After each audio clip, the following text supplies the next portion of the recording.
참 예수님 성령 세미나 강의를 들으시는 여러분 진심으로 환영드립니다.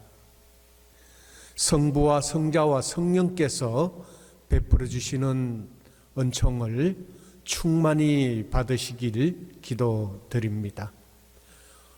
이 시간 성령의 짝이시며 주님의 어머니신 성모님의 전구하심을 청하면서 성모송 함께 바치고 시작하도록 하겠습니다. 성부와 성자와 성령의 이름으로 아멘.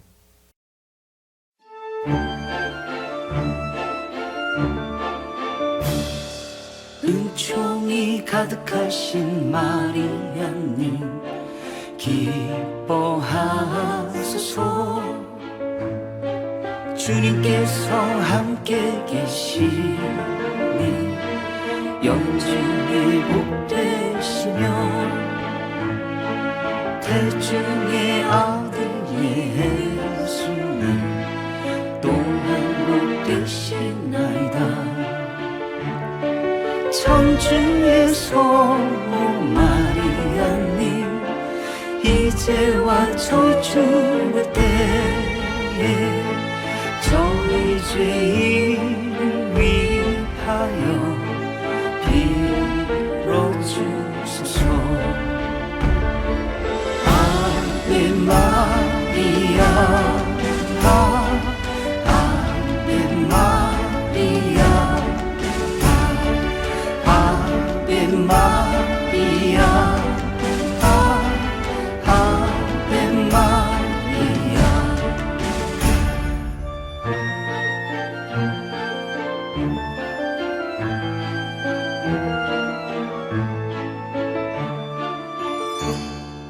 은총이 가득하신 마리아님 기뻐하소서. 주님께서 함께 계시니 영중이 복되시며 태중의 아들 예수님 또한 복되시나이다. 천주의 성모 마리아님 이제와 저희 죽을 때에 저희 죄인을 위하여 빌어주소서. 아베 마리아 아베 마리아 아베 마리아 아베 마리아 아베 마리아 아베 마리아 아베 마리아 아베 마리아.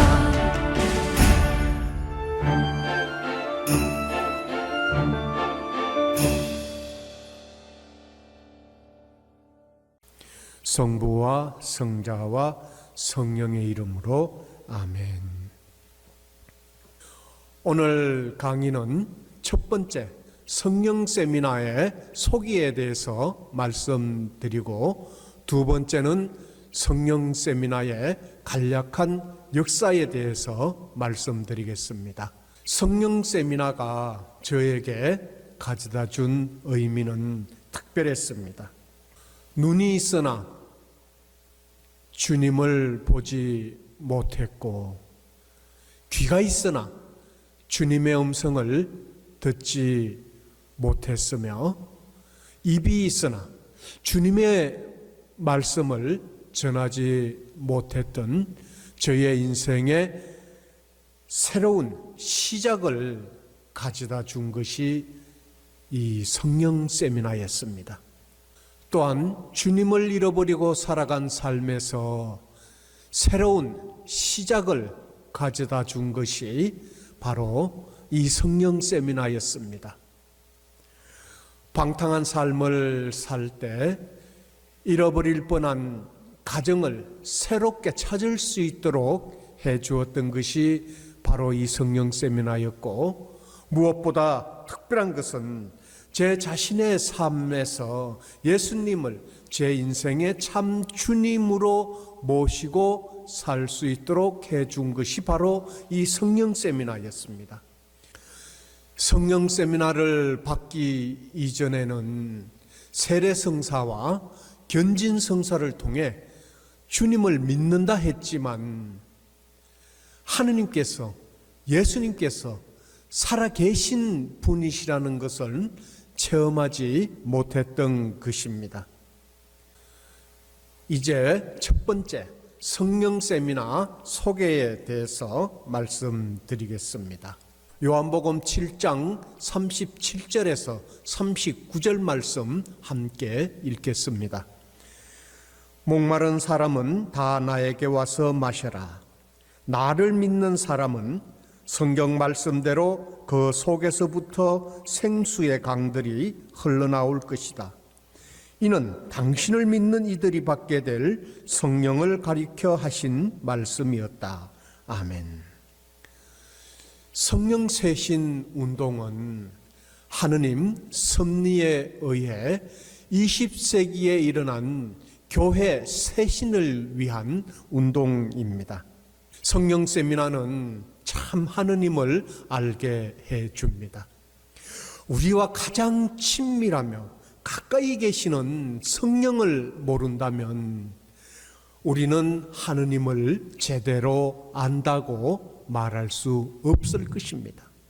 성령 세미나는 삼위일체 교리를 체계화하여 성령께서 어떤 분이신지 또한 우리에게 어떤 도움을 주시는지에 대해 성경과 교회의 가르침을 통해 올바로 알려줍니다. 성령 세미나는 살아있는 신앙생활을 하도록 도와줍니다. 그리스도교 핵심은 부활신앙이죠. 이는 곧 체험신앙인 것입니다. 일상생활에서 성령의 인도를 느끼며 매 순간 하느님을 만난다면 신앙생활은 부담이 아니라 기쁨의 연속일 것입니다. 성령 세미나는 이처럼 하느님과 더불어 살도록 도와줍니다. 성령 세미나의 궁극적인 목적은 우리 모두가 그리스도를 닮은 거룩한 자가 되어 영원한 생명을 얻는 데 있습니다. 두 번째, 성령 세신의 간략한 역사에 대해 말씀드리겠습니다.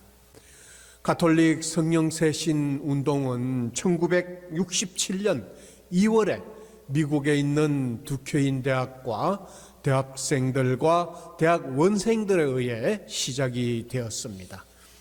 힐레이 신부님의 지도로 사도행전을 연구하고 발표하고 토론을 벌이는 세미나 형식의 주말 피정에서 성체조배 중에 강력한 성령의 은사를 체험하게 되었습니다. 그 후로 이제 전 세계로 성령 세신 운동이 전파되기 시작했는데 한국에서는 1971년 성령 강림 대축일을 맞아 외국인 선교사들의 주말 피정이 있었고 그 후에 1974년 1월에 한국인 평신도들을 위한 첫 세미나가 실시되었습니다. 저희 수원교구도 1974년에 첫 세미나가 시작이 되었는데 46년의 성령세신 운동 속에서 3대 교구장님이셨던 최덕기 바오로 주교님께서는 2000년 대희년을 맞이하여 성령세신 지침서를 마련해 주시며 이렇게 말씀을 하셨습니다. 성령세신 운동은 성령세신에 참여하시는 모든 분들의 성화를 위하여 준비되었다는 것과 삼위이신 하느님 한이가 거룩하듯이 우리 또한 거룩해져야 한다고 말씀하셨습니다. 그리고 성령세신 운동에 참여하시는 모든 분들이 세신과 화해의 원리이신 성령께서 베풀어 주시는 은총을 충만히 받으시기를 기도한다 하셨습니다. 현 교구장님이신 이영훈 마키티아 주교님께서도 성령 세미나를 받으셨고 교군의 많은 신부님, 수녀님들께서도 성령 세미나를 받으셨습니다. 교구장님께서는 소통과 참여로 쇄신하는 수원교구라는 슬로건으로 인간은 누구나 소통되도록 창조되었고 하느님과 이웃과 소통함으로써 자신을 완성하도록 부르심을 받았다고 말씀하셨습니다. 하느님과의 소통과 이웃과의 소통을 잘 할 수 있도록 도와주시는 분이 바로 성령 하느님이십니다. 성요한 바오로 2세 교황님께서는 1998년 4월 4일 이태리 세계 성령 대회에서 성령 세신 운동은 제2차 바티칸 공회의 가장 큰 보람 중에 하나였다라고 말씀을 하셨습니다. 또한 프란치스코 교황성하께서는 성령 세신은 성령의 기쁨 중에 복음을 선포하는 데 이바지하기 위한 커다란 힘이라고 말씀하셨습니다. 성령 세미나의 목표에 대해서 말씀드리겠습니다. 레위기 11장 44절 말씀 함께 읽겠습니다. 나는 주 너희 하느님이다. 내가 거룩하니 너희도 자신을 거룩하게 하여 거룩한 사람이 되어야 한다. 아멘. 하느님의 뜻은 여러분이 거룩한 사람이 되는 것이라고 말씀하십니다. 성령 세미나의 목적은 4가지가 있는데 그 첫 번째는 예수님을 내 인생의 참 주님으로 모시는 것입니다. 두 번째는 뜨거운 믿음의 소유자가 되는 것입니다. 세 번째는 자신의 약점, 결점, 악습 등을 고쳐 새로 나야 합니다. 네 번째는 복음의 증거자, 선교사들이 되어야 합니다. 이상으로 성령 세미나의 목표 4가지 중에 그 첫 번째 목표, 예수님을 내 인생의 참 주님으로 모셔야 한다는 것에 대해 말씀드리겠습니다. 세상에는 세 종류의 삶을 사는 사람들이 있습니다. 그 첫 번째는 인생은 내가 사는 것이라며 자신의 인생에 전혀 예수님을 받아들이지 않는, 믿지 않는 사람들이 있습니다. 그들은 오직 자기 자신만을 믿으며 독불장군으로 살아갑니다. 이런 사람들은 영적인 것을 이해하지 못하며 이 세상 풍제나 육체적 욕망에 따라 살면서 모든 일을 자기 마음대로 하기 때문에 자주 인생의 공허함과 좌절과 불안함에 빠지며 예수님을 믿으라면 차라리 내 주먹을 믿는다고 말을 합니다.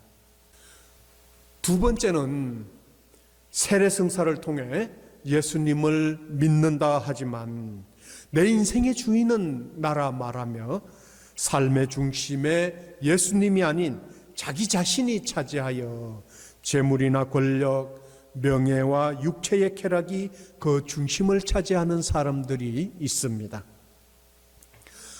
프란치스코 교황님께서는 선한 무신론자가 위선적인 신앙인보다 낫다고 말씀하셨습니다.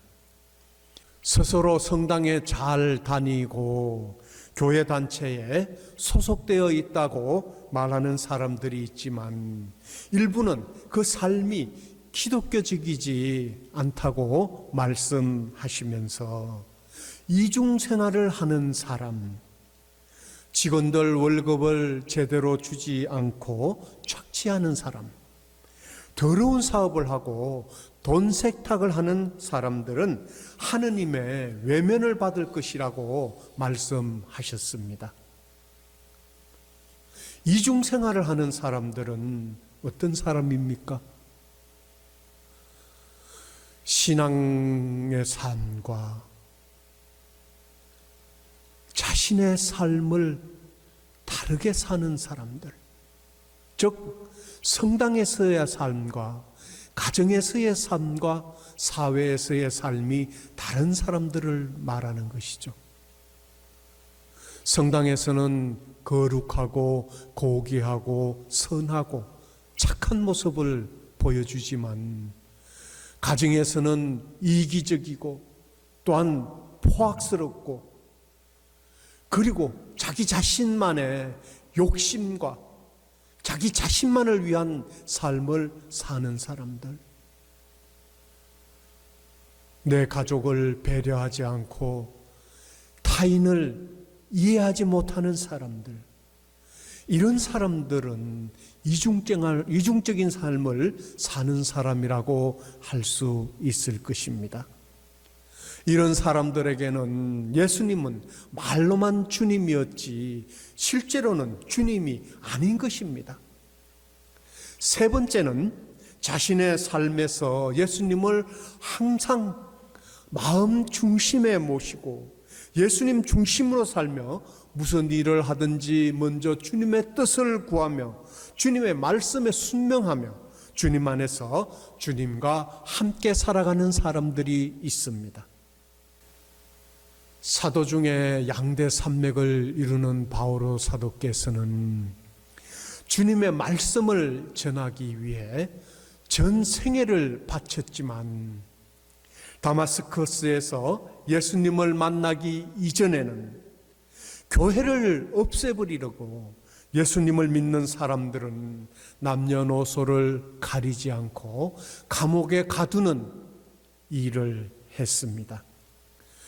예수님을 믿는 이들을 잡아서 감옥에 가두는 일을 했던 바오로 사도, 교회를 쓸어버리려고 했던 이 바오로 사도의 종교는 무엇이었습니까? 이 바오로 사도는 하느님을 믿었을까요? 믿지 않았을까요? 바오로 사도는 그 누구보다도 하느님을 열심히 믿은 유다교 신자 중에 신자였습니다. 필리피서 3장 5절에서 바오로 사도께서는 나는 이스라엘 민족으로 베냐민 지파 출신이고 히브리 사람에게서 태어난 히브리 사람이며 율법으로 말하면 바리사이라고 말했습니다. 그런데 왜 인간의 모습으로 이 땅에 오신 하느님이신 예수님을 믿는 사람들을 잡아서 감옥에 가두는 일에 앞장섰을까요? 바오로 사도는 하느님을 누구보다도 열심히 믿었지만 하느님을 만나지는 못했던 것입니다. 그러기에 인간을 구원하시기 위해 이 땅에 오신 하느님이신 예수님을 알아보지 못했던 것입니다. 오늘날에도 세례를 받고 신앙생활을 하지만 많은 이들이 하느님을 만나지 못한 삶을 살고 있습니다. 2016년 한국 천주교회의 통계에 의한 주일 미사 참여율은 19.5%로 나타났습니다. 지금도 주일 미사 참여율이 30%가 넘는 성당은 그리 많지 않죠. 그렇다면 신자의 70%, 80%가 지금 쉬고 있다는 얘기인 것이죠. 베네딕토 16세 교황님께서는 이런 말씀을 하셨습니다. 개인적인 체험이 없는 교리적인 믿음은 공허한 것입니다. 하느님과 예수님의 현존의식을 느끼지 못하는 삶은 우리의 삶에 참 기쁨과 평화를 주지 못하며 예수님을 내 인생의 참 주님으로 모시지 못하는 삶을 살 것입니다. 어쩌면 바오로 사도께서도 개인적인 체험이 없는 교리적인 믿음으로 율법만을 지켜온 유다교 신자였기에 예수님을 믿는 사람들을 잡아 감옥에 가두며 예수님을 핍박하는 삶을 살아왔던 것이 아닌가 생각합니다. 그런 바오로 사도께서는 다마스커스로 가는 도중에 사울아 사울아 내가 왜 나를 박해하느냐 하는 그 음성을 듣고 주님께서는 누구시냐는 질문에 나는 내가 박해하는 예수라는 말씀을 듣고 주님을 만나 회개하여 죽는 날까지 온전히 주님의 말씀을 전했던 것입니다. 그 누구보다도 열심히 하느님을 믿는다 했지만 주님을 만나기 이전에는 예수님을 핍박하는 삶을 살아왔던 이 바오로 사도의 모습을 통해 우리는 우리 자신의 모습을 바라볼 수 있어야 하겠습니다. 저는 성령 세미나 받기 이전에는 세례성사와 견진성사를 통해 주님을 믿는다고 했지만 예수님께서 저의 참 주님이 되지는 못했습니다.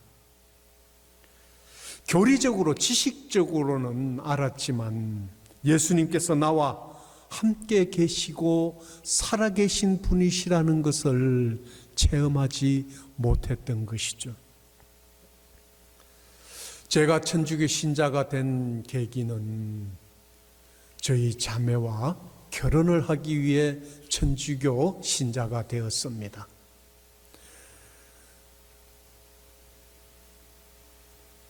저희 자매가 세례를 받지 않으면 결혼을 할 수 없다고 말을 해서 이제 통신교리를 통해 군에서 세례를 받게 되었습니다. 그리고 이제 군대를 제대를 하고 결혼을 하고 이제 처음 신앙생활을 했던 성당은 신축 성당이었습니다. 그래서 상가를 빌려서 이제 미사를 집전하고 거기서 신앙생활을 하게 됐는데 신부님께서 미사 끝나고 나서 말씀하시기를 형제님들은 집에 가지 말고 자리에 좀 남아있으라고 말씀을 하셨습니다.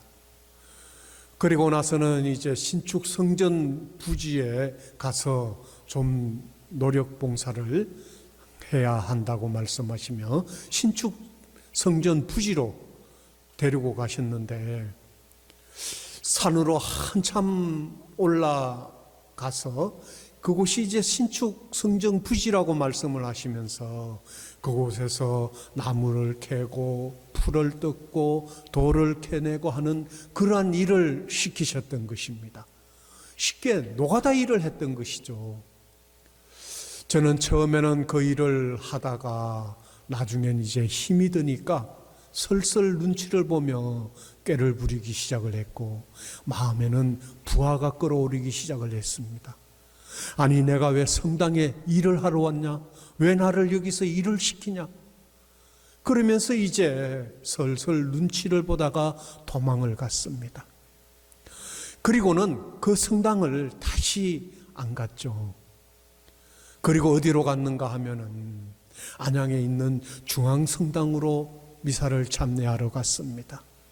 그리고 미사 참례 후에는 이제 성당 앞에 시장에 있는 시장에 가서 순대볶음을 먹고 시장 구경도 하고 그리고 집으로 왔죠. 그리고 또한 명동 성당을 갔습니다. 명동 성당을 가서는 미사 참례를 하고 또한 명동 칼국수를 먹고 명동 시내 구경을 하고 그리고 집으로 왔죠. 이렇게 그냥 신앙생활은 주의를 지키는 것도 아니고 주의를 때우기 위한 그러한 모습이었던 것입니다. 그런데 이제 성당을 다니는데 또한 미사를 참례할 때는 헌금하는 시간이 있잖아요. 봉헌 시간. 이 봉헌 시간에는 정말 자기 자신의 정성을 다해 준비한 봉헌금을 하느님께 드리는 것인데 아무런 준비도 없이 그냥 봉헌 시간이 되면은 주머니에서 1,000원짜리 한 장, 두 장을 꺼내 내게 있는 모든 것을 아낌없이 바치네라는 성가를 부르며 봉헌을 했습니다. 어쩌다가 주머니에서 10,000원짜리가 나오면은 깜짝 놀라서 다시 주머니에 넣고 감으로 1,000원짜리를 찾아서 봉헌을 했던 그런 모습이었죠. 신자라면은 누구나 교무금을 책정을 하고 교무금을 냅니다. 저는 교무금을 책정하고 교무금을 한 번도 내지 않았습니다. 왜냐하면 아까워서 못 냈죠. 내가 열심히 돈 벌어서 성당에 왜 갖다 바치느냐. 그래서 교무금을 내지 않았습니다. 그러기에 이러한 저의 삶은 예수님은 말로만 주님이었지 예수님을 떠난 삶을 살고 있었던 것입니다. 저희 자매 속을 참 많이도 썩였죠.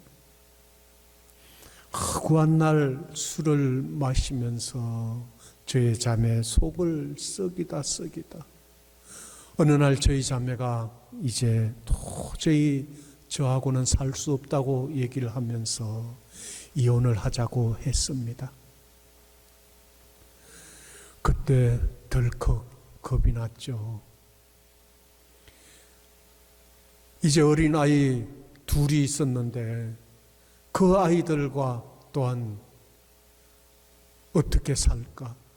또한 이제 혼자가 돼서 어떻게 살까? 덜컥 겁이 났습니다. 그래서 주위에서 성령 세미나를 한번 받아보라고 얘기를 했죠.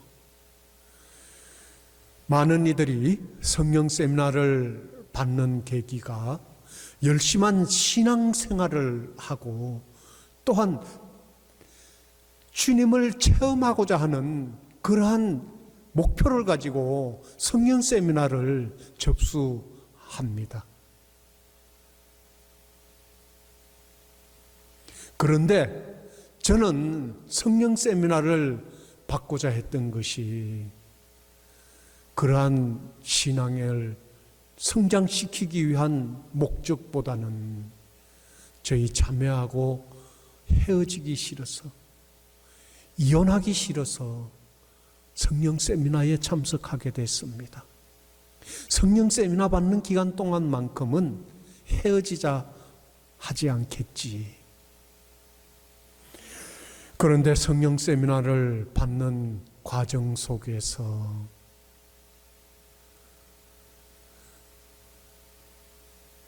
오주 안수식이 되었을 때 그 안수식을 통해서 저는 주님을 만나게 되었습니다. 예수님께서 제 앞에 나타나셔서 내가 예수다 하고 말씀하신 것은 아니었지만 분명 주님께서 현존하시는 그 느낌은 말로는 표현할 수 없었습니다.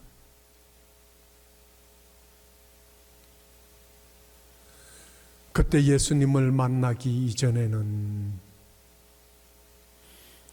사람들이 자기 자신의 죄를 통해 예수님을 십자가에 못 박고 예수님 머리에 가시관을 씌우고 예수님 손과 발에 못을 박았다고 말하는 사람들이 있었지만 저는 그것을 이해하지 못했습니다.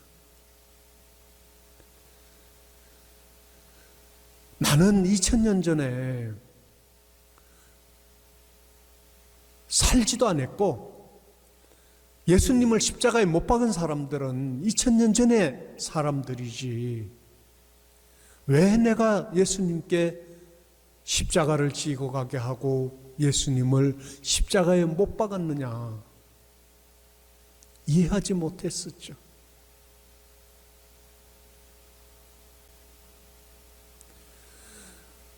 그런데 주님의 현존을 깨닫는 그 순간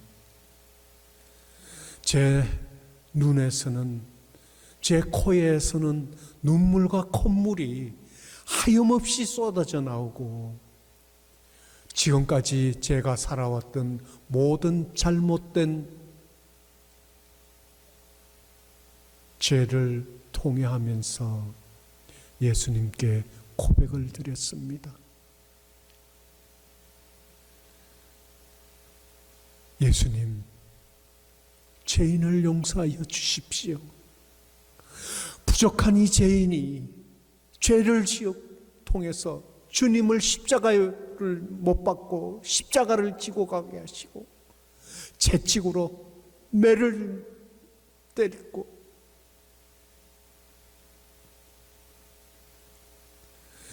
예수님의 머리에 가시관을 씌우고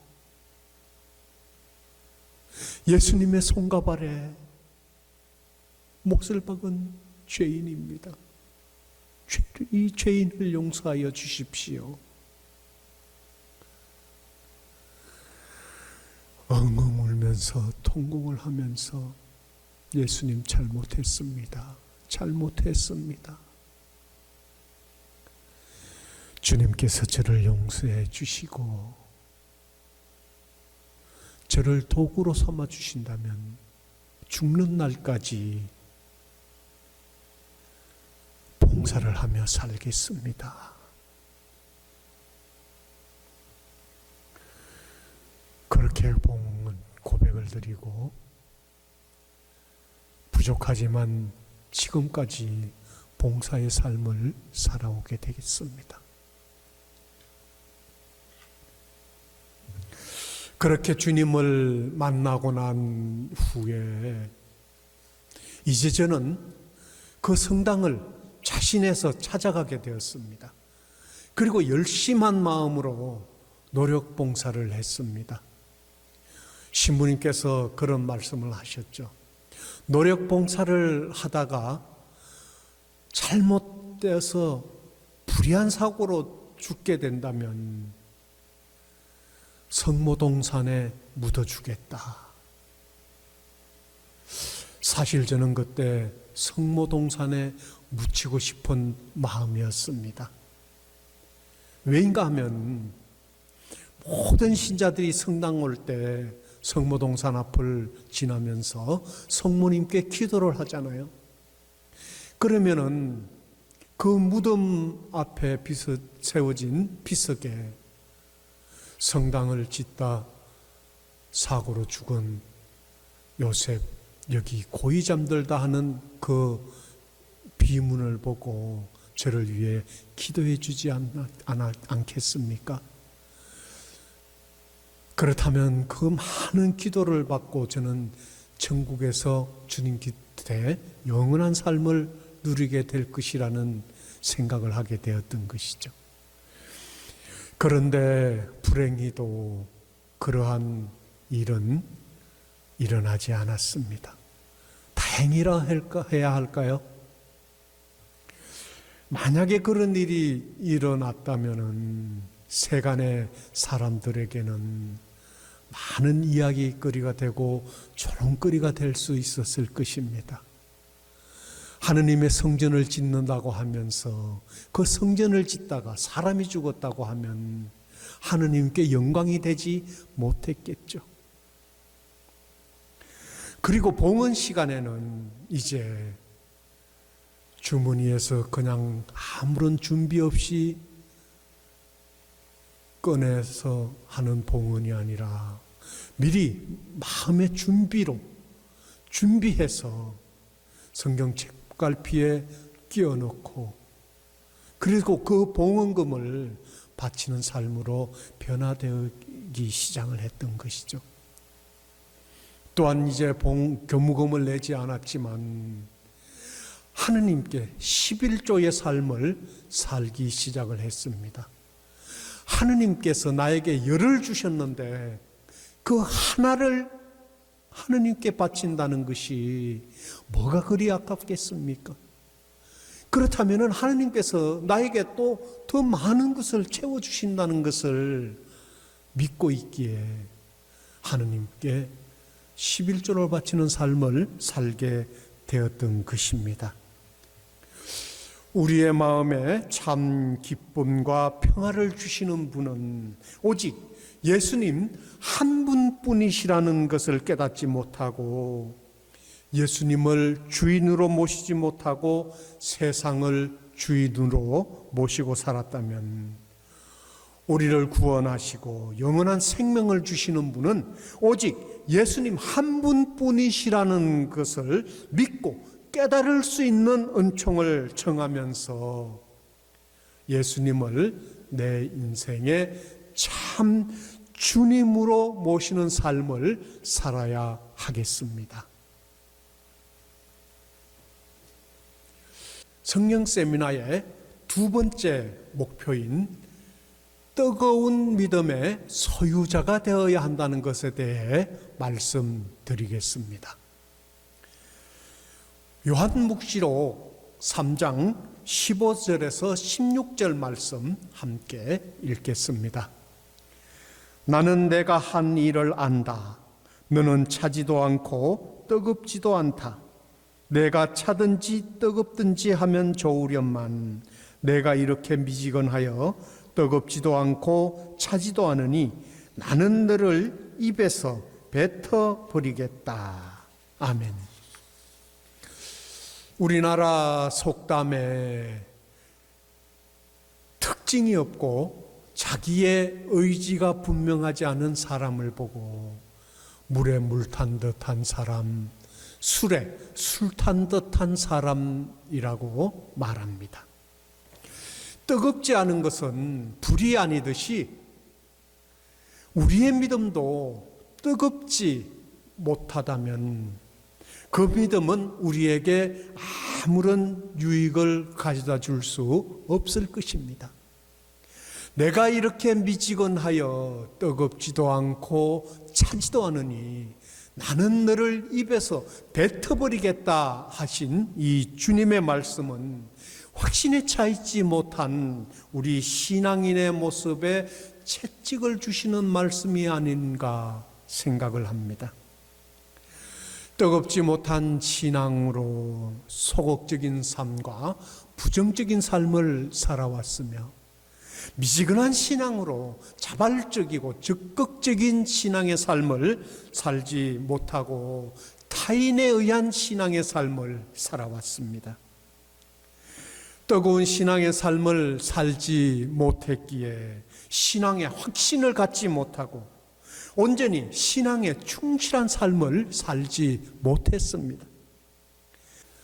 십자가에 못 박혀 돌아가시고 부활하신 예수님께서 2000년 전에 존재하신 분이 아니라 지금 현재 나와 함께 하시면서 나를 인도하시고 계신다는 그 믿음의 확신이 없었기에 가장 완전한 기도이며 은총의 폭포수, 은총의 바다라고 하는 미사를 참내하면서도 마음의 기쁨과 감동은 전해주지 않았습니다.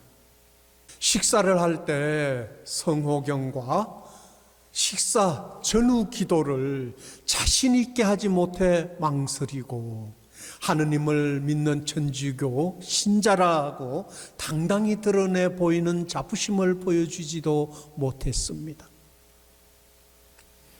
어떤 천주교 신자는 식당에 가서 식사 전 기도는 해야겠는데 성호를 겨울 용기가 나지 않아서 배꼽에다 성호를 긋고 식사 전 기도를 했다는 얘기를 들은 적도 있습니다. 이러한 모습을 보시고 주님께서는 얼마나 마음 아파하셨겠습니까? 예수님을 보신 분 계십니까?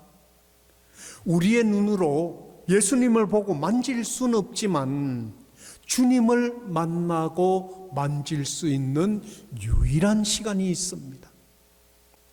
그 시간은 바로 미사를 통해 성체로 다가오시는 주님을 만나는 시간입니다. 주님께서 성체 안에 현존하고 계심을 믿으십니까? 성체 안에 현존하고 계시는 예수님을 내 손으로 만지고 영하면서 주님을 만났다고 확신하지 못한다면 성체를 통해 예수님을 바라볼 수 있는 마음의 눈이 열릴 수 있는 은총을 청해야겠습니다. 어느 본당에서 영성체를 하고 나오는 신자들에게 설문지로 물어봤습니다. 당신이 먹은 성체 안에 예수님께서 현존하고 계심을 믿으십니까? 라는 질문이었는데요. 놀랍게도 50% 이상이 못 믿는다라고 대답을 했다고 합니다. 몇 프로가요? 50% 이상이. 50% 이상이 성체를 모셨음에도 불구하고 성체 안에 예수님께서 현존하신다는 것을 믿지 못한다는 것입니다. 그렇다면 그 성체를 모신 50%가 넘는 사람은 무슨 죄를 지었습니까? 모령성체라는 대죄를 짓게 되었던 것이죠.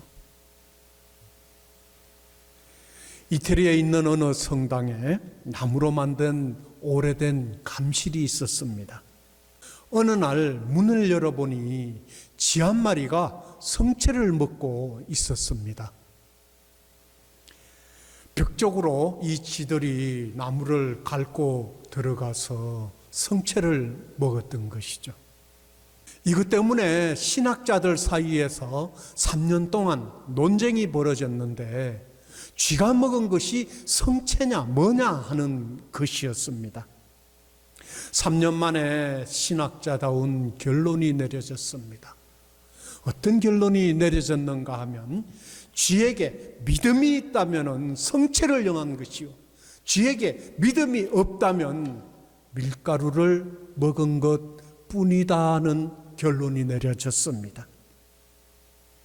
요한복음 6장 53절에는 너희가 사람의 아들의 살을 먹지 않고 그의 피를 마시지 않으면 너희는 생명을 얻지 못한다고 말씀하셨고, 성체 송가에서 선인 악인 모시지만 운명만은 서로 달라 삶과 죽음 갈라지며 악인 죽고 선인 사니 함께 먹은 사람 운명 다르고도 다르도다라고 했듯이, 우리 또한 성체 안에 예수님께서 현존하신다는 믿음 없이 성체를 영한다면 그 성체는 쥐가 먹은 것과 같이 우리를 영원한 생명으로 인도할 수 없는 그냥 밀가루일 뿐일 것입니다. 예수님께서는 거룩한 미사라는 책에서 이렇게 말씀하셨습니다. 마지막 만찬은 내 제자들과의 가장 위대한 친교의 순간이었다. 그 사랑의 시간에 나는 사람들의 눈에 가장 어리석어 보이는 행동, 사랑에 미친 짓이라고 생각될 수 있는 성사를 제정했다. 너희와 함께 너희 안에서 세상 끝날까지 함께 있기를 원하기 때문이다. 왜냐하면 내 사랑은 내 생명보다 더 사랑하는 너희가 고아로 남아있는 것을 견딜 수 없기 때문이다 말씀하셨습니다. 주님께서 우리 안에서 세상 끝날까지 함께 있기를 원하신다고 하셨는데 그 주님의 사랑이 그리워 잠을 이루지 못한 일은 있었는지, 그 주님 사랑의 갈급함에 애태우면서 눈물을 흘려본 적은 있었는지요. 파우스티나 성녀께서는 예수님을 만난 이후 이렇게 고백하셨습니다. 내 영혼이 하느님을 맛본 이후로는 하느님 없이 살 수가 없습니다. 건조한 마음으로 제대 앞에 있는 한 시간이 세상의 즐거움으로 가득 찬 100년보다 더 낫습니다. 우리와 함께 우리 안에서 세상 끝날까지 함께 있기를 원하신다고 하시고, 주님의 사랑은 주님의 생명보다 더 사랑하는 우리가 고아로 남아있는 것을 견딜 수 없기 때문이라고 하신 예수님의 사랑을 깨닫게 된다면 주님과 일치와 사랑을 나눌 수 있는 미사를 게을리할 수는 없을 것입니다. 우리가 신앙을 통해 주님을 사랑한다 고백하고 영원한 생명을 누리기를 진심으로 원하고 바란다면, 그리고 그 영원한 생명을 가져다 주시는 분이 예수님이라는 것을 믿고 확신한다면 성체로 우리에게 먹혀오시는 미사를 게을리할 수는 없을 것입니다. 3년 동안 예수님을 믿고 따르던 제자들은 예수님의 수많은 가르침을 배우고 기적을 보았지만, 예수님께서 붙잡히시고 십자가에 못 박히실 때 모두 다 주님을 버리고 달아나 다락방에 숨어 두려움에 떨며 지내고 있었습니다. 하지만 오순절 성령 강림 때 주님께서 보내주시겠다고 약속하신 성령을 받고서는 문을 박차고 나와 담대히 주님을 증거한 사도들의 모습처럼 주님께서는 뜨거운 믿음을 소유하고자 하는 사람들에게 성령의 불을 지펴 뜨거운 믿음을 갖게 해 주실 것이고, 기쁨의 신앙을 살게 해 주실 것입니다. 성령 세미나의 세 번째 목표, 자신의 약점, 결점, 악습 등을 고쳐 새로 나야 한다는 것에 대해 말씀드리겠습니다. 하느님의 뜻은 바로 여러분이 거룩한 사람이 되는 것입니다고 말씀하셨듯이, 저희들은 신앙을 통해 악습과 결점을 고쳐 새로 나는 삶이 되어야 하겠습니다. 인간은 누구나 장점과 단점을 가지고 살아갑니다. 장점은 더욱더 키워가야 하겠지만 단점과 결점과 악습은 과감하게 끊어버리고 고쳐나가고자 하는 결단이 필요할 것입니다. 하지만 우리나라 속담에 작심삼일이라는 말이 있듯이 이제까지 많은 노력과 결심을 해보았지만 그 결과는 참으로 미약한 것이었습니다. 지금 사순 시기를 보내고 있는데 이 사순 시기가 시작될 점이면 많은 결심을 합니다. 이번 사순 시기에는 이런 것을 끊어야지, 이런 습관을 고쳐야겠다, 이런저런 결심을 하면서 하루 이틀 3일은 잘 견뎌보지만은 어느 순간인가 벌써 그 결심은 오리무중이 되어버리고 옛날의 습관으로 돌아가 버리고 마는 것을 볼 수가 있습니다. 그래서 작심삼일이라는 말이 나온 것 같습니다.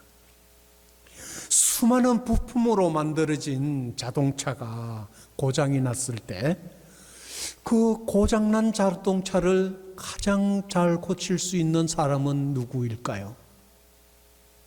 그 고장난 자동차를 가장 잘 고칠 수 있는 사람은 그 자동차를 설계한 사람일 것입니다. 인간은 자신의 의지나 노력만 가지고는 별로 할 수 있는 일이 없기 때문에 우리의 악습과 결점을 고치기 위해서는 인간을 창조하신 하느님과 성령께 의탁하고 성령께서 우리와 함께 하실 때 우리의 악습은 변화되고 치유되어짐을 믿습니다. 저는 참 악습이 많았던 사람 중에 한 사람이었습니다. 물론 지금도 고쳐야 할 습관, 악습이 있죠. 그런데 그 중에도 정말 저를 힘들게 했던 것이 전자에도 말씀드렸지만 술을 참 많이 마셨습니다. 이 술을 얼마나 많이 마셨는가 하면은 허구한 날 술을 마셨죠.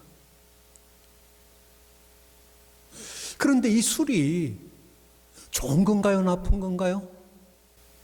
이 술이 나쁜 것일까요? 저는 술이 나쁜 것이라고 생각을 하지 않습니다. 예수님께서도 가나안 혼인잔치에서 첫 번째 기적을 일으키시면서 물이 술로 변화되는 기적을 일으켜 주셨습니다. 이 술이라는 것은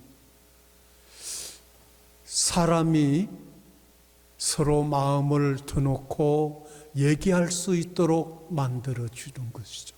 이 술이라는 것은 분위기를 더 좋게 만들어 주기도 합니다.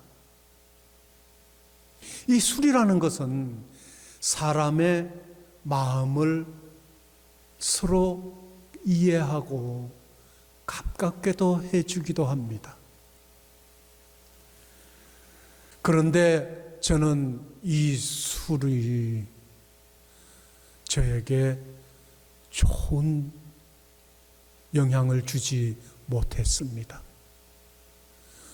처음에는 제가 술을 마시죠. 그 다음에는 술이 술을 마십니다.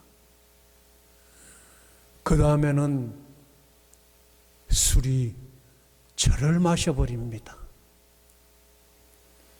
그래서 정신을 잃을 때까지 술을 마시죠.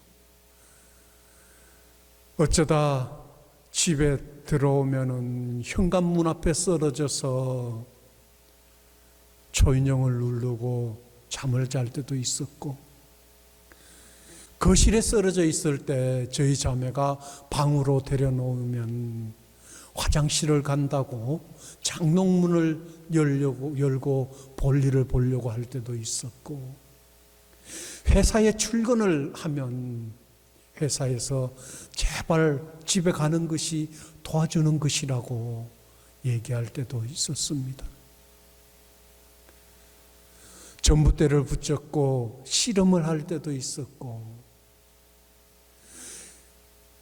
길거리에서 앉아서 잠을 잘 때도 있었고, 이렇게 허구한 날 술을 마시면서 저희 자매 속을 썩일 때 저도 인간인지라 어찌 술을 끊으려고 하고 술을 적게 먹으려고 하지 않았겠습니까? 그래서 결심을 하죠. 그래, 이제 내가 술을 먹으면 성을 간다. 그런데 대한민국 성 다 갈 때까지 그 술을 끊지 못했던 것입니다. 성령 세미나를 받고 초창기에 봉사를 하던 시절이었었는데요. 어느 날 술을 마시고 운전을 할 때였습니다. 한참을 가다 보니 경찰 아저씨가 차를 세우는 것이었어요. 아, 큰일 났다. 음주 단속이구나. 이제 나는 끝이다 라고 생각을 하면서 문을 살짝 열고 왜 그러시냐고 물었더니 경찰 아저씨가 어디까지 가는데 같은 방향이면 같이 좀 타고 갈 수 없냐고 물었습니다. 저는 바로 집이 여 앞이라고 집 다 왔다고 얘기를 하면서 그냥 태워주지 않고 갔죠. 그리고 주님께 기도를 했습니다. 예수님, 정말 이제 제가 술을 끊을 수 있도록 도와주십시오. 제 힘으로는 도저히 끊을 수가 없습니다. 그렇게 주님께 기도를 하면서 주님께 모든 것을 의탁하며 투쟁을 하면서 기도를 했을 때 주님께서는 술을 끊을 수 있는 은총을 허락해 주셨습니다. 지금은 술 한 잔도 마시지 않습니다. 또 저의 약속 중에 하나는 담배를 끊는 것이었습니다. 담배를 피운다고 다 나쁜 것은 아니죠. 하지만 저는 이 담배를 피우면서 헛구역질이 나고 그러면서도 담배를 피웠기 때문에 이 담배를 끊고자 생각을 했던 것이죠. 그런데 제 힘으로는 도저히 끊을 수가 없었습니다. 그래서 다시 주님께 기도하며 매달렸죠. 주님, 정말 이 담배를 끊을 수 있도록 은총을 주십시오. 그리고 주님께 기도하며 투쟁했을 때 담배 또한 끊을 수 있는 은총을 베풀어 주셨습니다. 그리고 저는 참 예전에는 욕을 참 많이 했습니다. 물론 집에서는 욕을 하지 않았기 때문에 제가 욕을 하는 사람이라는 것을 알지 못했죠. 욕을 얼마나 많이 했는가 하면은요, 욕으로 시작해서 욕으로 끝났습니다. 또한 그 욕이 강도가 참 셌습니다. 처음에는 그렇게 세지 않았는데 왜 세게 됐는가 하면은 제가 이제 직장에서 일을 할 때 현장에서 일하는 사람들을 관리를 했던 것이죠. 그런데 그 사람들이 욕을 하지 않으면 말을 안 듣더라고요. 그런데 욕을 하면 말을 잘 들어요. 세게 하면은 말을 더 잘 듣습니다. 그러다 보니 제 입에서는 센 욕이 나올 수밖에 없었던 것이죠. 욕으로 시작해서 욕으로 끝날 수밖에 없었던 것입니다. 그런데 성령 세미나를 받고 이제 또 봉사를 시작하면서 주님, 이 봉사자가 욕을 할 수는 없지 않습니까? 주님, 저를 도와주십시오라고 기도를 드리면서 입을 꽉 다물고 말을 하지 않고 투쟁을 하면서 욕을 하지 않을 수 있는 은총을 청했습니다. 그렇게 투쟁하고 기도하고 노력했을 때 성령께서는 욕을 할 수 있는 것도 치유시켜 주셨습니다. 그래서 지금은 한마디도 욕을 하지 않습니다. 인간은 자신의 의지나 노력만 가지고는 별로 할 수 있는 일이 없기 때문에 우리의 악습과 결점을 고치기 위해서는 우리를 창조하신 하느님과 주님과 성령님께 의탁하고 성모님의 도움을 청하면서 기도하고 투쟁할 때 우리의 악습은 치유되어짐을 믿습니다. 또한 우리는 악습이 치유되어지고 주님의 거룩한 모습의 삶을 살 때 우리는 하늘나라의 영원한 생명을 누리게 될 것이라고 믿습니다. 성령 세미나의 마지막 네 번째 목표인 복음의 증거자, 선교사들이 되어야 한다는 것에 대해 말씀드리겠습니다. 마태오복음 24장 14절 말씀 함께 읽겠습니다. 이 하늘나라의 복음이 온 세상에 선포되어 모든 민족들이 그것을 듣게 될 터인데 그때에야 끝이 올 것이다. 아멘. 예수님을 내 인생의 참 주님으로 모시고 뜨거운 믿음의 소유자가 되며 악습을 끊어버리고자 하는 궁극적인 목적은 자신의 구원과 함께 이 땅에서 하느님의 나라를 완성시키기 위함입니다. 우리는 성령 세미나를 통해 받은 은사를 활용하여 선교 활동에 앞장서야 하겠습니다. 너희는 온 세상에 가서 모든 피조물에게 복음을 선포하여라. 믿고 세례를 받는 이는 구원을 받고 믿지 않는 자는 단죄를 받을 것이라고 말씀하십니다. 이 말씀은 유언과도 같은 주님의 말씀이며 우리가 완수해야 할 지상명령인 것입니다. 선교 중에 가장 완전한 선교는 무엇일까요? 가장 완전한 선교는 나와 가장 가까운 사람에게 인정받을 수 있는 그리스도의 향기를 전하는 삶을 사는 것이며, 내 모습을 통해 예수님의 모습을, 성모님의 모습을 보여주는 삶을 사는 것이 아닌가 생각을 해봅니다. 예수님께서는 예언자는 자기 고향에서는 존경을 받지 못한다고 말씀하셨듯이, 나와 가장 가까운 사람, 나의 악습과 단점을 가장 잘 알고 있는 사람에게 인정을 받기는 그리 쉬운 일이 아닐 것입니다. 나와 가장 가까운 사람은 누구일까요? 나와 가장 가까운 사람은 내 아내, 내 남편, 내 자녀, 그리고 형제, 자매, 친한 친구와 이웃일 것입니다. 그 중에서도 가장 가까운 사람은 남편과 아내인 부부입니다. 그런 가장 가까워야 할 부부지간에 즐거울 때나 괴로울 때나 서로 신의를 지키고 사랑하며 살겠다고 주님 앞에서 고백한 그 약속을 잊어버리고 평생 원수로 살아가는 사람들이 얼마나 많이 있습니까? 우리 자매님들께 여쭤보겠습니다. 만약 다시 처녀로 돌아가 결혼을 한다면 지금 함께 살고 있는 형제님과 결혼하시겠습니까? 제가 많은 성당을 다니면서 이 질문을 드리면은 자매님들 대부분이 아니요라고 말씀을 하시더라고요.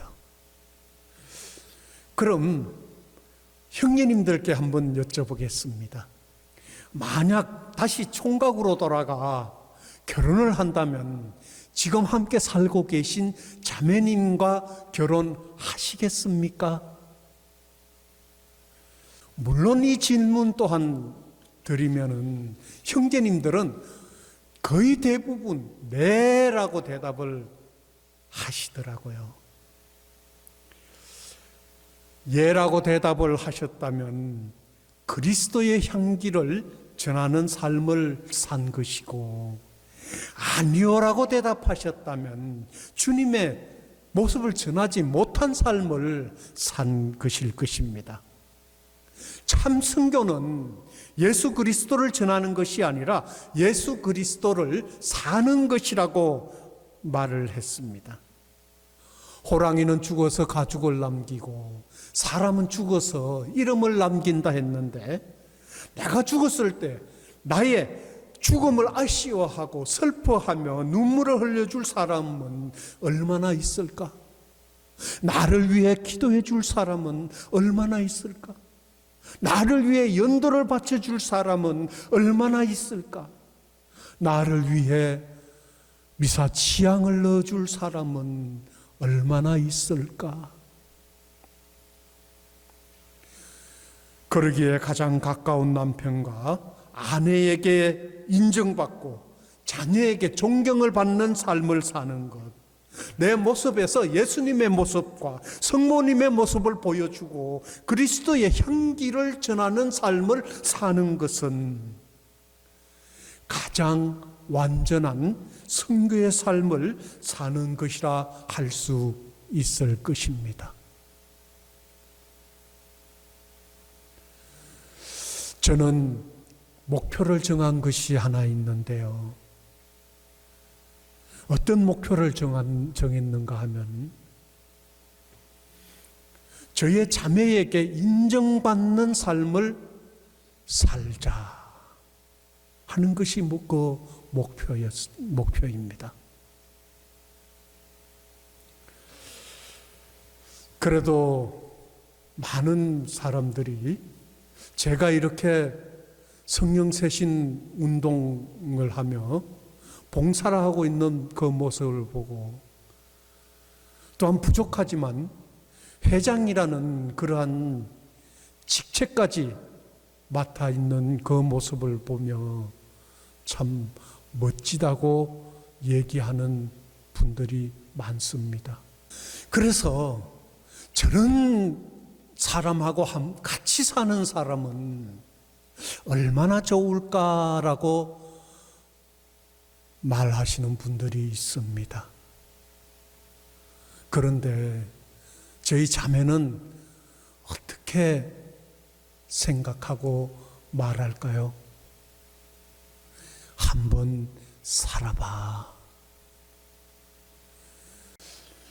그래서 저는 저희 자매에게 인정받는 삶을 사는 것이 목표입니다. 저희 자매에게 인정을 받는다면 저는 주님의 모습을 담는 삶을 살아가며 그리스도의 향기를 전하는 삶을 살며 주님을 증거하는 선교의 삶을 완성하는 삶이 되어질 것이라고 믿습니다. 지금까지의 강의는 성령 세미나의 마지막 4번째 목표인 복음의 증거자, 선교사들이 되어야 한다는 것에 대해 말씀드렸습니다.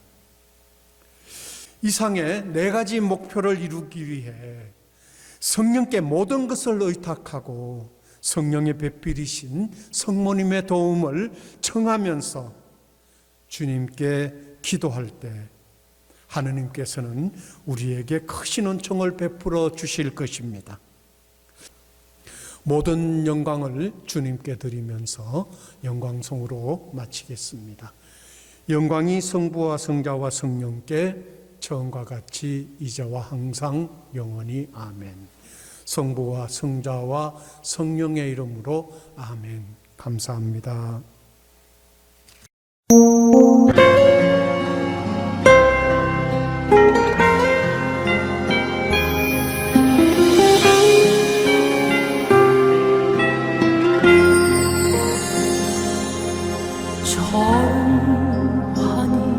하시는 주님 저를 다하시는 주님 앉거나 서있거나 저를 다하시는 주님 걷거나 누웠을 때도 저를 다하시는 주님 저의 생각과 행실까지도 환히 하시는 주님 주님 당신을 사랑해요 당신을 사랑해요 주님 당신을 사랑해요 주님 당신을 사랑해요 저를 보살피는 주님 저를 보살피는 주님 앉거나 서있거나 저를 보살피는 주님 떠나 누웠을 때도 저를 보살피는 주님, 저의 생각과 행실까지도 환히 아시는 주님, 당신을 사랑해요. 주님, 당신을 사랑해요. 주님, 당신을 사랑해요. 주님, 당신을 사랑해요.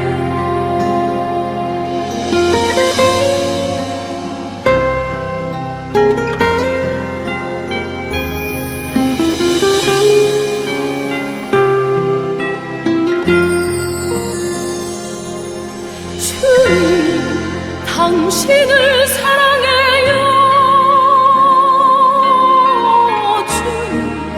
주님, 당신을 사랑해요. 주님, 당신을 사랑해요. 주님, 당신을 사랑해요. 주님, 당신을 사랑해요. 주님, 당신을 사랑해요.